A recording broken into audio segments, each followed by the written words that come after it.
All right, welcome to the stream. Hopefully we can get some people here because I'm thinking some chat conversation might be useful for today's stream. But if not, I have a pretty good sense of what I want to talk about today, and it's going to be a good time, I think, no matter what. So whether you're watching this live or if you're going to catch it on YouTube in a bit, I think you're going to have a good time. So today we're going to talk about the lore of Lunacia. Hopefully we can crack into it a little bit. There isn't a ton given to us about the lore of Lunacia, like where Axies came from, what the world of Lunacia is. Hey Enforcer, thanks for hanging in. It's going pretty good. So yeah, we're gonna see what we can explore from what's been released, the material out there, and see what we can figure out about what maybe the lore is behind Axie Infinity and Lunacia. So yeah, we're gonna have a good time. So again, I'm not gonna be talking so much about investment stuff, meaning I'm not gonna be talking quite so much about like values or valuations, that type of stuff. But I am gonna talk quite a bit about Luna. So if you're interested in Luna, the governance token that Axie Infinity is going to use, I'm going to get to that toward the end of the stream. I'm going to cap off the stream with a discussion about how the team has talked about Luna, where things have kind of started from, where things have been recently, and kind of some expectations about where things are going.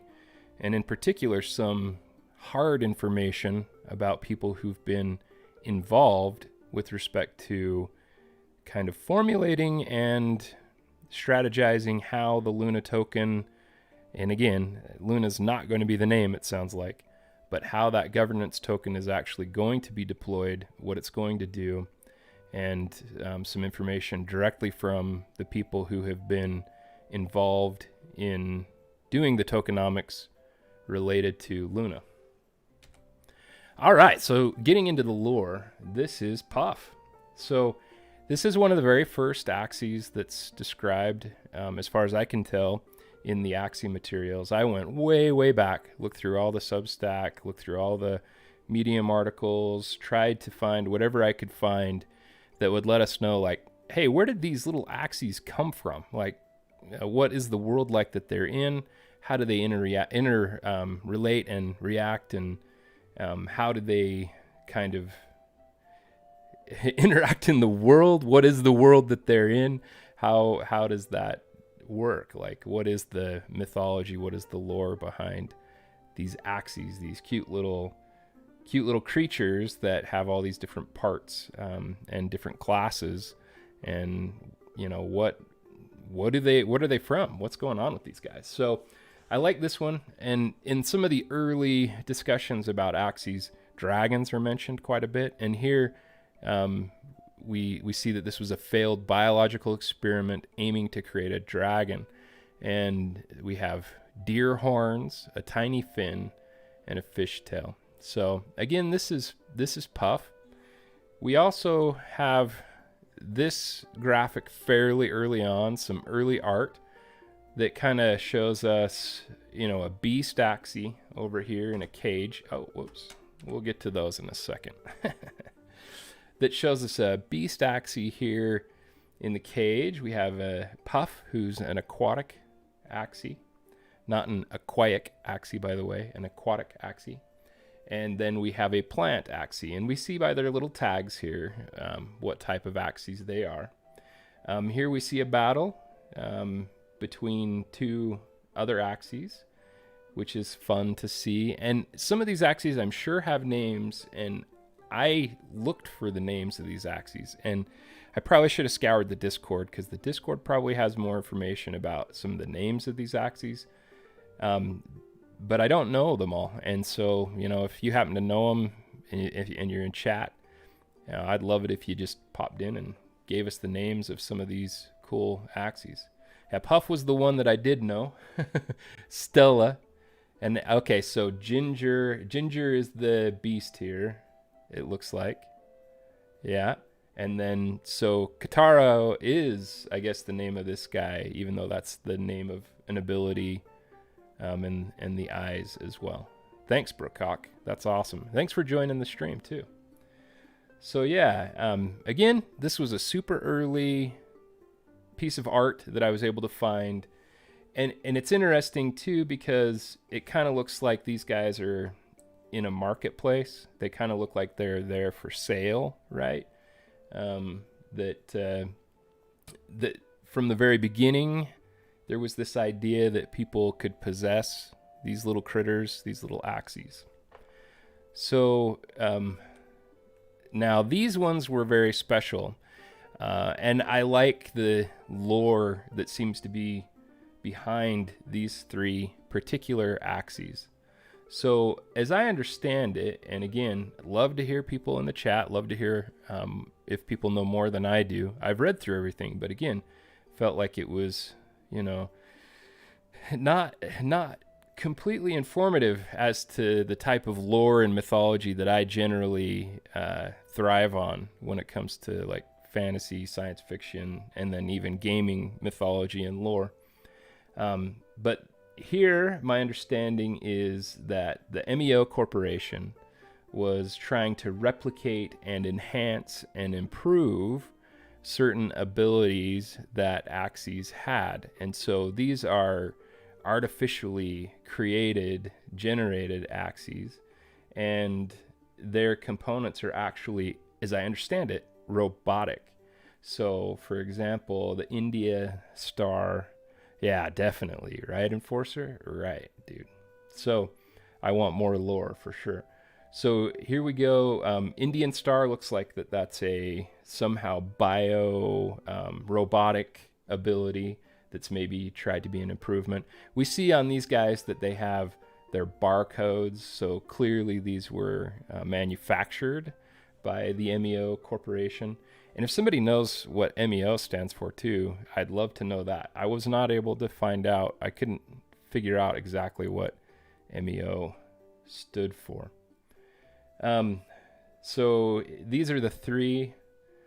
Agamogenesis. I'm not even sure if I'm saying that right. Agamogenesis? Who knows, right? Somebody knows. Probably the artists know. But these are three very special Axies. We know two of them have been sharded. One of them is in the possession of the famous, the one, the only, the Jiho, and that's Durandal, as I understand it. The other two have been sharded. Monster Energy Engineering Operations Corporation. Is that for real, Brookhawk? I mean, that's awesome. Sweet. Well, I'm going to go with it. Brookhawk knows, and that's what it is. Monster Engineering Operations Corporation. Was that something that was discussed on Discord, or did I just miss it somewhere? I'd love to know the source of that too. If you can let us know, Brookhawk, that'd be awesome. And again, thanks for hanging out and giving us some great information. I know I've been around since March, but I'm still kind of a newbie. I'm pretty heavily invested. Oh, sweet. Oh, you know what? I don't know that I looked at the wiki that much. When I prepared this, I just looked at the primary materials. So I did look at the, I agree. Ed should know. So, and he maybe just asked and got told, to be honest. So, and I have looked through the wiki, but in preparing this, oddly, I did not look that much at the wiki itself. I think I did actually pull a couple of things from the wiki. In my past streams, I've definitely used information from the wiki as well. But I'm just excited for the lore and everything related to it to get fleshed out, which is why I decided to put about half of this stream specifically on what I was able to find about the lore. Okay, so how did these come to be? How did Axies come to be? Well, again, how much of this is lore? How much of this is just like what actually happened? Well, initially we had these Axie origin coins, and these were the very first Axies, and they were limited to, my understanding is 4,088 coins. There's still some of them that haven't been redeemed, so there's still some of them that are out there in the wild. But there's a system in the dashboard that if you have 5 origin coins, you can then turn those in and unlock them for an origin Axie. And origin Axies, and there's a spreadsheet that talks about this, have a certain percentage that they can become mystic Axies. And again, so origin, that's pretty clear from a lore standpoint. Origin, beginning, the very first ones. Mystic, I'm not exactly sure where that term originated, but clearly mystic means something that's special, unique, different. So, we have these mystic Axies that have a chance to have a single mystic attribute, could have multiple mystic attributes if they're really, really lucky. And also we have the mystic land, which is, a higher level, a nicer type of land. And interesting, again, like with the mystics, there aren't very many mystic land items that are specific to mystic land. And in fact, yeah, so Brookhawk, you're talking about that it doesn't seem like there's much lore. And I've actually asked a few people about this, and my understanding is that the lore has been kind of in place the whole time, but not all of it has been disclosed or released. So I think that there's a lot more lore that actually exists, but maybe just hasn't been disclosed to the player base yet. So I'm really excited to hear more about this lore, Lunacia, and what that place is, what it means. And I hope there's a graphic novel coming. That would be awesome. Put me in line for that. I still want more real life plushies. That is a goal of mine. I would love to have a couple of my Axies in actual plushie form. And to me, that kind of breaks the barrier between the game and the lore, online and real life, which is what this blockchain system of gaming does for all of us. So different ways that we can break that barrier between a game experience and a real life experience. That is what's exciting to me. So insofar as the lore kind of integrates some of these features, game features, such as the coins, the origin coins, I like it. I think it's pretty cool. All right, so here we have, again, I just went right to the marketplace, pulled up the very first origin Axie, which is actually number 5. There's 4 that are still just eggs, which I'm not quite sure what those are, if they're placeholders or what that is. And if other people have, again, in the chat, if you have information about those first 4 that are still, they look like they're just in larva or egg form. I can't remember for sure which form they're in, but they are not fully developed. So the very first origin is actually this guy right here. Probably has a name, but I don't know it. I'm sure that whoever rolled the very first origin has named this guy with the with the balloon back. I just love the balloon back. It's such a cool idea. Whoever came up with that for the art, and amazing that was the first one rolled. And then the very first mystic, and the first mystic is number 7. On that one it says Lucky 7, and I think that actually the name of the first origin one, I think it just says number 5, if I remember right when I looked at it. But the very first mystic, it has its tail as its mystic part, and it's a single mystic. Okay, so Axie Lab. This is a feature that doesn't work right now. I think that it will work in the future. There are some parts of the materials that talk about using Luna to access the Axie Lab, which would probably be like an MEO 3, an MEO 3rd edition. But here, these were released. People were able to acquire these MEO tokens, and then with and I don't even know how many, because this was before I was involved. I don't know how many. It looks like it says 5 to redeem 1. I don't know if there was a discount if you redeemed 3, or if it was just so that you could do 3 at one time. But this would have been the feature you would have used with your MEO tokens. you would have then adopted an MEO Axie through this process. And so would have been both the MEO original ones and MEO 2. So here is the first MEO. And so again, we're thinking this is Monster Engineering Operations Corporation. We have the very first MEO here on the left, and then the very first MEO 2 here on the right. So much freaking fun. So again, exactly why and when and how the Monster Engineering Operations Corporation came to be, why they're generating these Axies. In the real world, those are obviously ways in which the team was able to generate some income, generate some ETH. In game, in lore, I'm not exactly sure how all that's going to break out, and I'm excited to find out what the explanation will be from a lore perspective by the team. Okay, I was able to find these.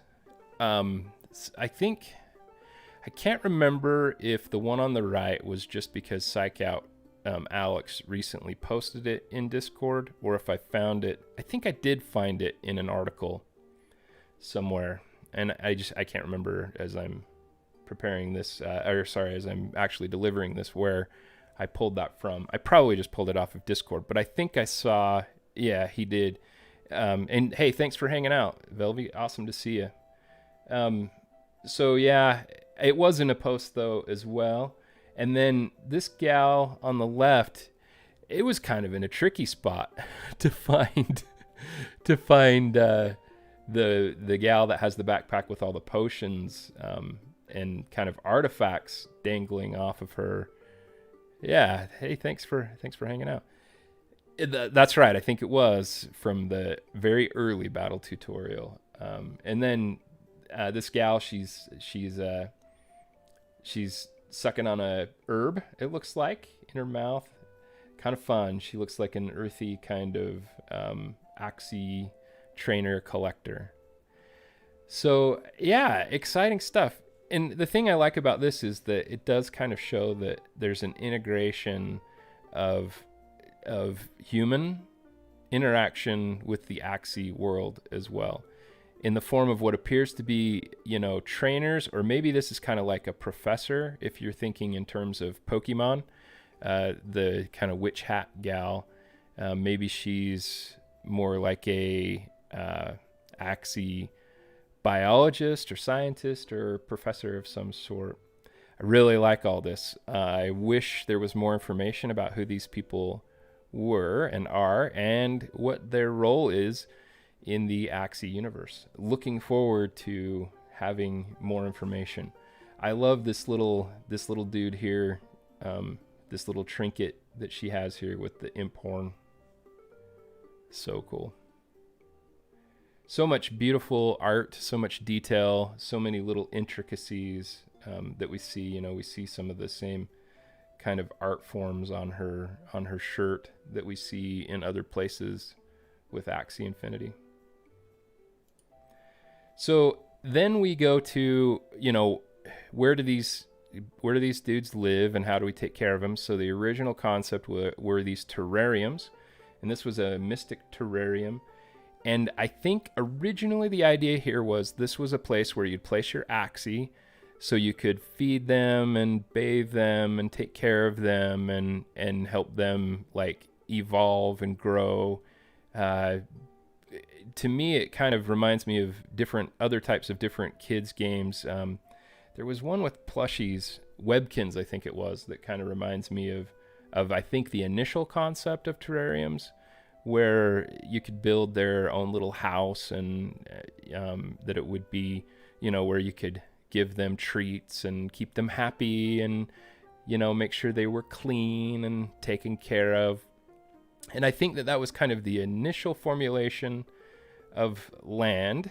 And then rather than implementing it through a terrarium, and even though all the items and everything would work just fine inside of a terrarium system, it wouldn't really allow for kind of that MMO style of involvement that's possible now, I believe, with land as it's currently envisioned. And so as it's currently envisioned, well, this isn't even super current. So it evolved. It goes from the terrarium concept to, okay, we're going to have all these plots of land, and these plots of land are going to be able to have different types of resources. They're going to be able to host different types of structures, and they're going to be able to have different types of resources that are available. And here we see, some of the ideas initially with like the different types of trees. Probably, thanks, awesome. Hey, thanks, Brookhock. That's freaking awesome. I think you're the first person that's ever given me a donation, so woohoo! Right freaking on. Thanks, Brookhock. Wow, you got me all excited. So, I'm thinking, and I'm thinking like, with the hot springs, maybe that was a way to get goo or something, because goo was one of the original resources that was anticipated. But we had mines, clearly, that were for stones and different ores and that type of stuff. Yeah, so cool. So here's the mine. It's kind of funny on this prototype. We have part of a chimera right here. I don't know if you guys have noticed that before, but if you can see my pointer, like it's the arms and legs. Thanks, man. The arms and legs of a chimera. So, okay. So then here is the most recent formulation that we've seen. This is a still taken from a video that we got to see that showed us a mystic land area. And again, here you can see which mystic land area that we're looking at. This is not within the current quadrant. So this is, just a pure look at what the land, including a node, would look like kind of from a bird's eye view. And I'm pretty sure that this is one of the, it's kind of interesting because one of these times I'll do a stream just on the evolution of how land was described and how it got developed. Hey, thanks for the subscription, man. It's so cool. Man, what an awesome day. I'm so glad I'm streaming today. Hey, thanks. So, man, I'm really, really excited and lit. Thanks, guys. Hey, I appreciate that, Enforcer. So cool. So again, we're seeing kind of, so what I was trying to say before I just got so excited about getting a sub, was we've seen different iterations of the land play too. So, I think that they've had earlier versions of kind of prototype gameplay for land, and this is a more recent one, but I'm also under the impression based on the development announcements that they've gone through several internal releases now of the land the land gameplay program as well. And so here are a few little spots that you get a little hint of the lore, right? So Axies are fantasy creatures that inhabit Lunasia. It's an open world, and this is so cool here. Owned, operated, and controlled by players. So this is where we're talking about, this is kind of how the Luna conversation unfolds into the land conversation. So it sounds as though Lunasia is truly going to have a significant amount of governance and decision making about how the land gameplay kind of evolves based on the actual players, which is just so amazing. That's just such a cool concept, and I know we're all excited about that. Hopefully you guys got a chance to listen to Jiho's conversation with Eric. I'll mention that again, but Ramses gave a really good recap in general of that podcast, but you got to listen to it because in my view, like, the vision that Jiho describes that the team has for this game, this experience, sometimes I don't even know if game is the right word, for this experience of Axie Infinity is it's just profound. It's just innovative. It's a game changer across the board. But again, back to lore. We're trying to protect Lunacia. This is where our creatures live. They want to make sure that the Chimera don't overtake the world. There's also 7 moons of Lunacia, which is awesome to hear. The main moon, I think, or at least the one that seems to have the most influence, is the Blood Moon. This is Blood Moon rising, right? So certain Chimera, it sounds like, I'll go back one.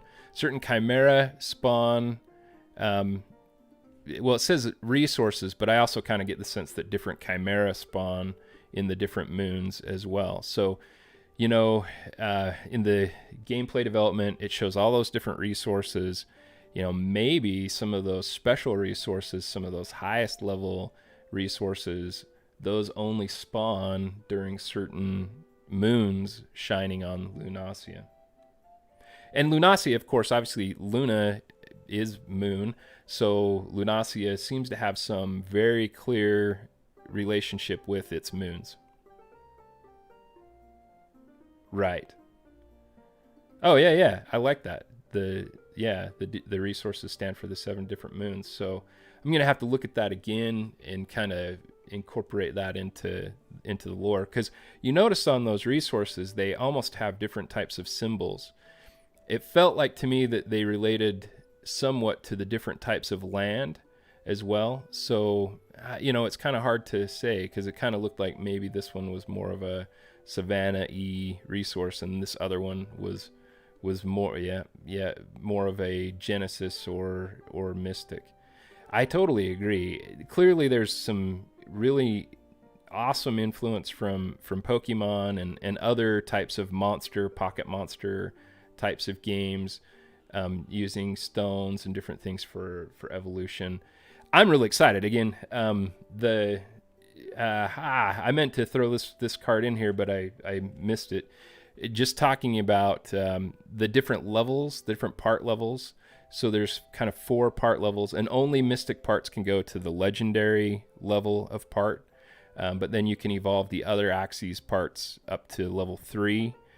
You can only hit level 4 legendary if it's a mystic part. Okay, so Blood Moon Rising. That's the name of what we play. What does that mean for sure? I'm really excited to find out. We know that there's the Blood Moon. There's the picture of it.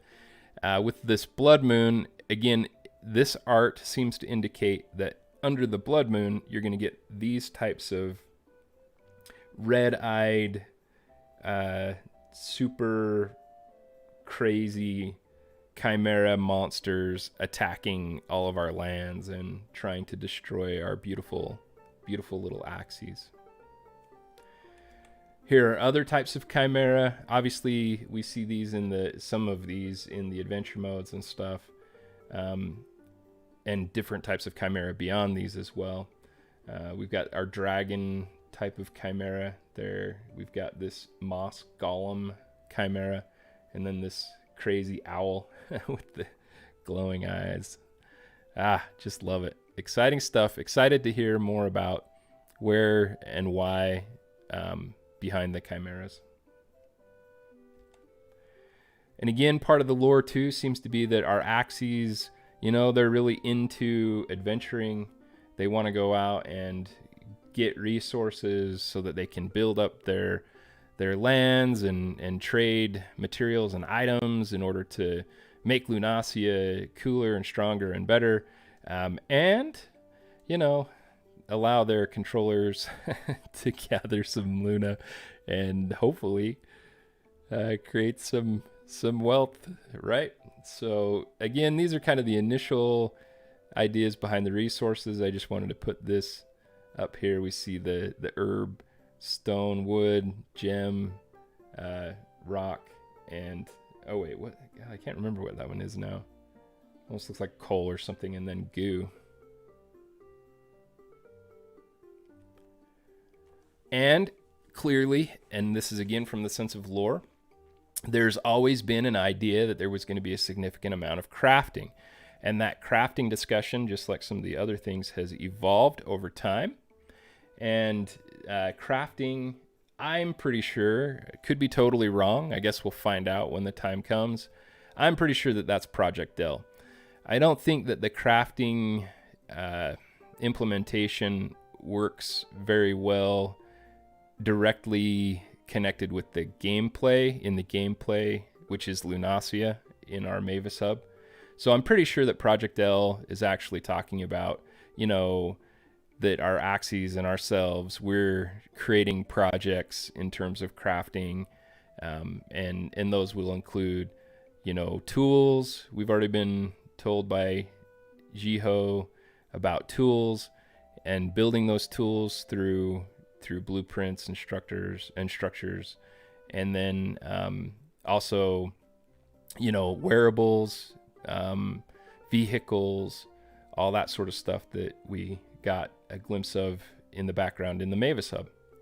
And Lunacia, again, I'd highly recommend you listen to the podcast. It looks like, from what Jiho said, my feeling was he was saying that the first of the year is kind of their target for more of a release type of gameplay program, which made me feel like November. I think he even said November, December for maybe an alpha. And he also kind of referred to that as maybe the time frame for Ronin. But again, I think they're being very, very careful about time frames and deadlines there. So I don't know that we can for sure count on those. And not only that, I kind of feel like anytime they talk about deadlines, yeah, you bet. Anytime they talk about deadlines and time frame, and hey, welcome to the stream, Shadow. Good to see you. So I'm thinking anytime they talk about time frames now, they're kind of giving longer time frames than they think it's really going to be. That's just kind of my feeling. I could be totally wrong about that though, but that's my feeling. They kind of blew early roadmap estimations, but to some extent that was a little bit because of the investors getting involved, the investor group. So I think they probably would have pushed super hard to hit some of those timeframes, but then the investors came in and they realized, hey, let's take a step back. Let's make sure we've really got this. We've got some money in our pockets now so that we can do this really, really right and not just rushed.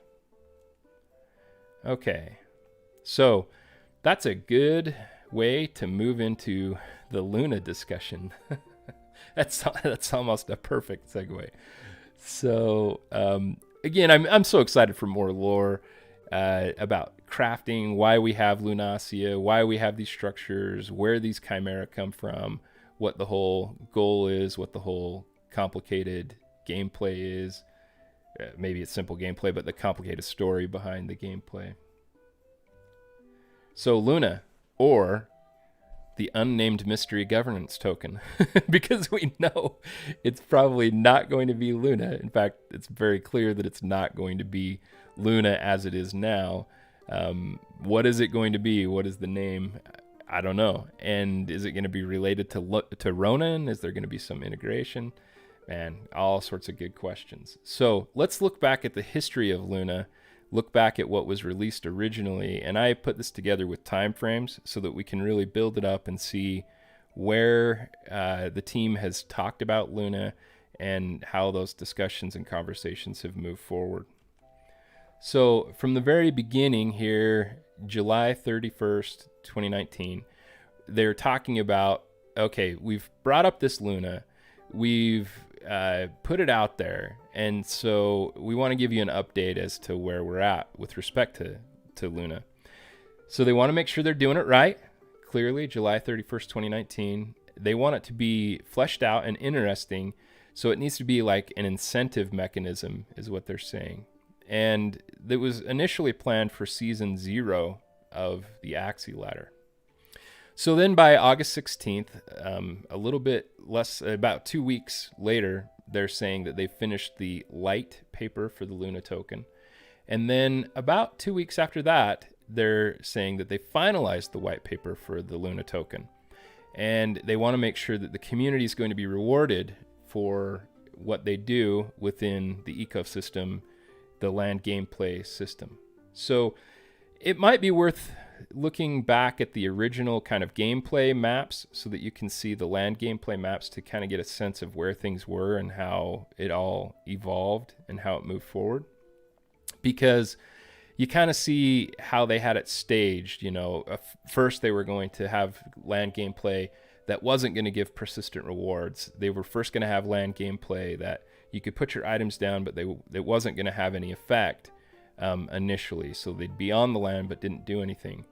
Then it was going to move into, okay, now they have in a beta, so that was like the alpha. And then in a beta, it's going to have persistent effects, so you are going to get rewards, and then that some land items were going to start to take effect as well. And then they were going to kind of move on. So if you think of terms of, okay, that was the original game plan.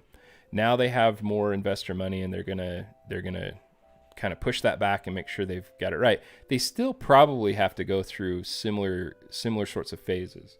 However, now they're talking more about that when it very first gets released, maybe in an alpha, maybe it's beta, I'm not sure what they're going to call it, that those persistent rewards are going to be there, it sounds like, from the very beginning. Okay, so continuing on the Luna discussion. So then a couple weeks later, they say we've added a new abstract to the Luna white paper. So they changed a few things. They maybe added some more information.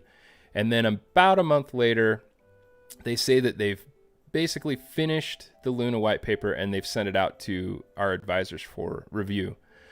And I think we know now who we're talking about when they say we sent it out to our advisors for review. But it's interesting as far as a time frame. So October 9th, they have finished their draft of the white paper and they send it out to their advisors. And then, oh, look what happens almost immediately after that.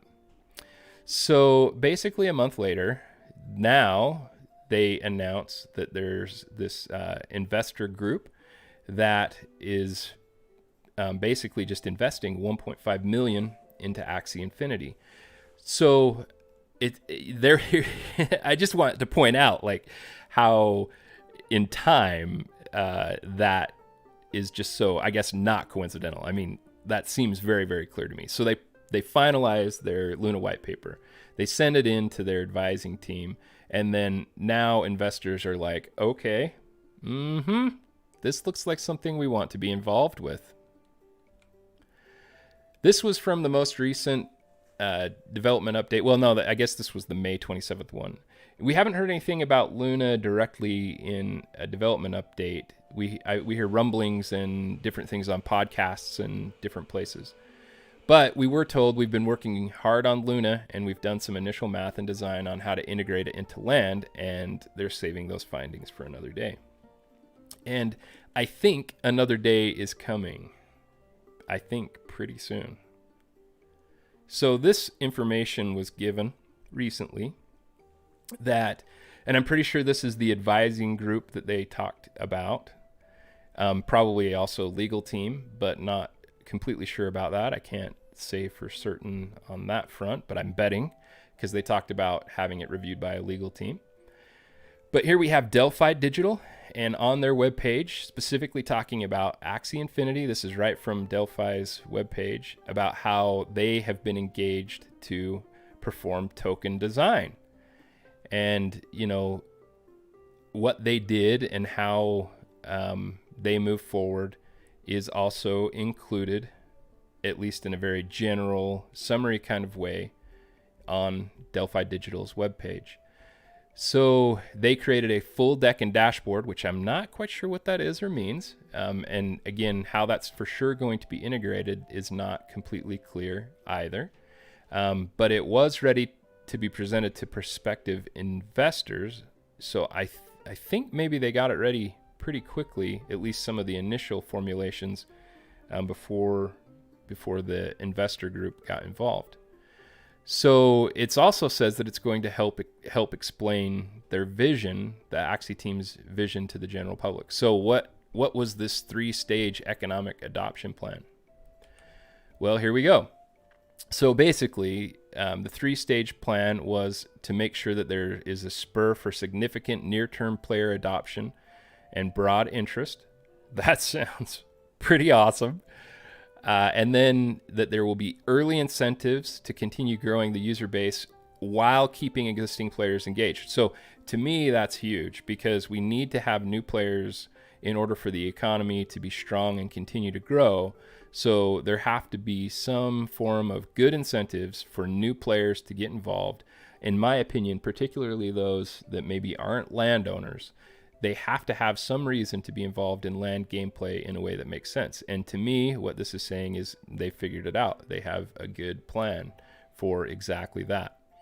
And then the goal is to make sure that all of this is going to have long-term viability, and that for the ecosystem, and once the adoption takes place, once it's put into place. So again, I would highly recommend that you take an opportunity to look through these guys, Delphi Digital's website, and find out more about it. Read through all this. I've pretty much put the vast majority of what I could find on there related to Delphi Digital, except for, look at this. So they specifically have a quote here from our Jiho talking about how the team took their rough principles and crafted a fully fleshed out system complete with models, flowcharts, and a compelling mechanism of value accrual. So, right. I think, Brookhawk, also that deck and dashboard, it's going to be something that can be integrated into actual play. I mean, that's my bet. So you have a way of seeing your resources, seeing or having a method for having those resources amassed into either a market presentation where you can sell them, or to be used for crafting structures or something like that too. And again, don't know for sure exactly what is being talked about here, but I'm betting. Yeah, again, like I still don't know because, like I've talked about this before, each one of these resources is discussed as being their own ERC20 token. So, we're going to have maybe a wood token like SLP. We're going to have a stone token like SLP. We're going to have a, gem token that's like SLP. And I don't know exactly how that is going to all be fleshed out or how that is going to happen. If we're going to have hundreds potentially of different tokens that are going to be necessary, all of which I believe the key is going to be what this token is, the governing token. Yeah. There we go, investor deck. Just reading what Brookhawk has here. Yeah. Okay, cool. Yeah, so again, and what Brooke's saying, I think, is exactly right. I mean, this was all being done in order to make sure that they could get those initial investors and get that all set up and ready to go, and it worked. So I guess my point here is, not only does this sound like they did a great job in what they had designed, because it turned into a really good investment group, it also sounds to me like they're super close, right? So Jiho here is talking about things in terms of that it's completed in a very real way. So I don't know. And on the you had to kind of pick through it carefully on the podcast, but it did kind of sound like the governance token. Jeff's saying here that it might possibly be released in September, possibly. And again, you heard what I said about deadlines and how the team seems to be handling deadlines recently. They're really careful about those. And I hope you guys are all good. I knew this one was going to be a little bit longer than my normal 30 to 45 minutes. I still have a little bit more to go, so hang in there if you can for just a minute longer. Sweet, thanks, Enforcer. Thanks. Cool. So I kind of wanted to point this out. So we all got this yesterday. It was super early in the morning for me, as you can see.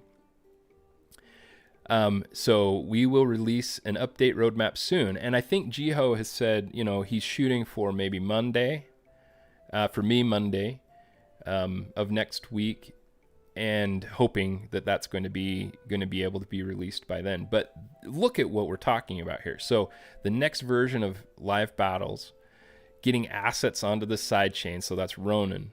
We're talking about an alpha land gameplay, man, and talking about a roadmap for mainstream release, which again, I think that's what Jiho was talking about, mainstream release at the first of the year. They're kind of like shocking us, guys. I mean, I don't know for sure that those, and nobody's committing to specific time frames or anything, but this is way sooner than in my mind that I had anticipated. I kind of thought, yeah. So Brooke, I don't know if you have been reading through some of the Discord stuff.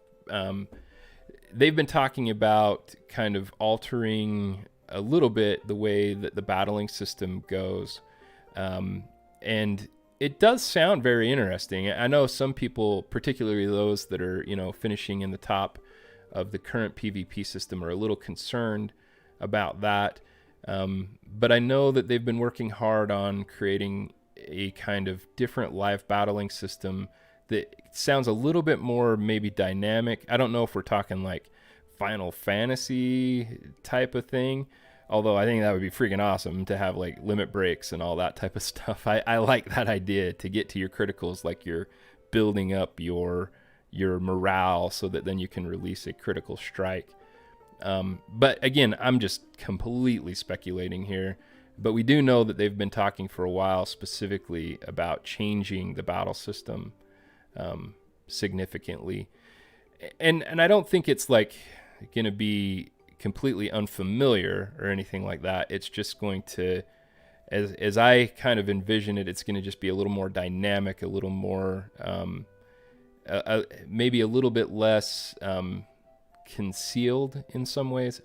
It would be good to go through the Discord, and maybe I can talk about it here on a stream too at some point. But things that I take from what has been said about the Luna and governance token is that this isn't something. Yeah, I'm always just barely like popping into the top 100. I wish that the rewards went down to the top 100, because I would have probably gotten some rewards, but top 50 is rough. It's rough for me anyway. I really like control decks. I've always been kind of that. I like playing shamans and that type of stuff. So I tend to run like a control deck. But again, so coming back to the governance token, what Luna is going to become this is not something that they have just like thought about and just, yeah, the PvP ladder is brutal for sure. Yeah. And one thing, if the live battling can kind of change a little bit the complete randomness of draw that sometimes I feel is a little bit over the top, meaning it's really hard to anticipate in any way. And this is partially my fault for building a control deck. But for example, if I run a lot of snail shell, like if I have all three of mine, which I do, as snail shell, it's pretty tough when I draw 6 snail shell cards, right? I mean, I like those because then I get stunned. But on the other hand, I'm kind of left out there with no way to do damage. Anyway, it's just some of these guys have figured it out, and they constantly are in the top 50, which is awesome. I totally respect them. I love watching the streams too, of the guys that are really good. So again, the takeaways. This is not something that's just made up and it's just some wild idea. They've clearly gotten experts involved with the tokenomics to make sure that what they're doing here is going to be good, going to be long-term, going to be beneficial, going to be something awesome. And that, this has been in the works for a long time. And I wanted to point that out. Like, they had been thinking about it for a long time before they even started talking about Luna in those articles, the first of which was July 2019, and here we are, July 2020. And they've been very careful. They've been very cautious. They've been working, I mean, it's obvious they've been working very, very hard to make sure that when this gets released, that it is going to hit right, that it's going to be well designed, well developed, and going to be something awesome for the player base. So I am so lit to find out exactly how this is all going to relate, and how Luna is going to be kind of the centerpiece, the key of keeping the entire economy working for Axie Infinity. And one of the cool things too is how many times Shiho has said that one of their main goals is that Luna be a very liquid asset, which, man, that's awesome. That sounds so good. So yeah, again, I always like to finish this out with shout outs to all the community. This is just such an awesome, I mean, look at this page of all these cool people, community creators, content creators who really make everything go. And, you know, in this period where Axie Infinity isn't pushing itself through a big marketing program or anything, because they're not ready to, they're not ready for that level of release. It sure is awesome that we have all of these community creators, content creators who are pushing to let people know at the level that we can, which is, we've seen how awesome it was when SOP kind of erupted.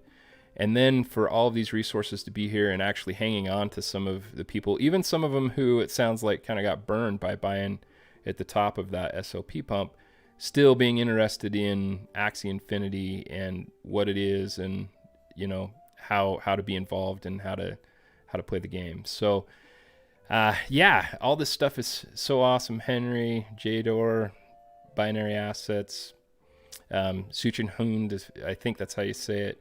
I kind of first got involved because of X-Humans articles on Bankless, and yeah, the DAO and everything here. Just wanted to put this up for a minute and again thank all the community creators, and thank you guys for what an awesome stream. I just had a great time today. Thanks for all the contributions in chat, and thanks for all the information.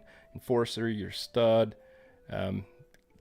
Keep it up on Discord and helping out the community. Thanks for the follow, Velvy, and I'm gonna keep on doing this, hopefully getting good information to the community. Yeah, and everybody have a good one. Peace out. And this is Baronar, this is Take, and I'm out of here. Take care.